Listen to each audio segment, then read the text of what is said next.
Hi guys, আমি diamond Harbour ব্রিজে নদীর কাছে চলে এসেছি টোটো করে ঘুরতে, মন ভালো করতে, কিছুটা ভালো দৃশ্য দেখে সময় কাটানোর জন্য। আর ব্রিজের দুই পাশে ছিল সারি সারি অনেক রকম খাবার দোকান। আমার পছন্দের ডাব ছিল, একটা ডাব খেয়েছিলাম। আর হচ্ছে কি সবথেকে বিশেষ ভালো লাগছিল নদীটাকে, নদীর আশেপাশে কত মানুষ, কত সুন্দর নদীর ঢেউ।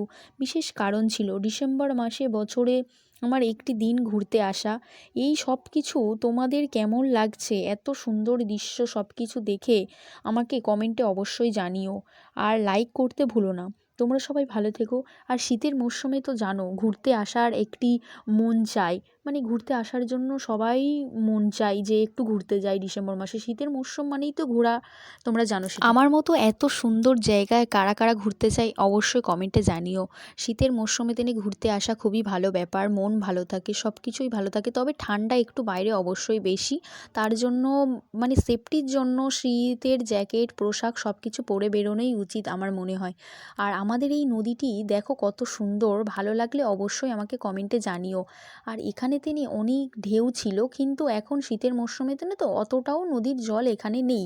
ঢেউয়ের এতে তিনি ব্রিজের এখানে তিনি যাচ্ছিলাম।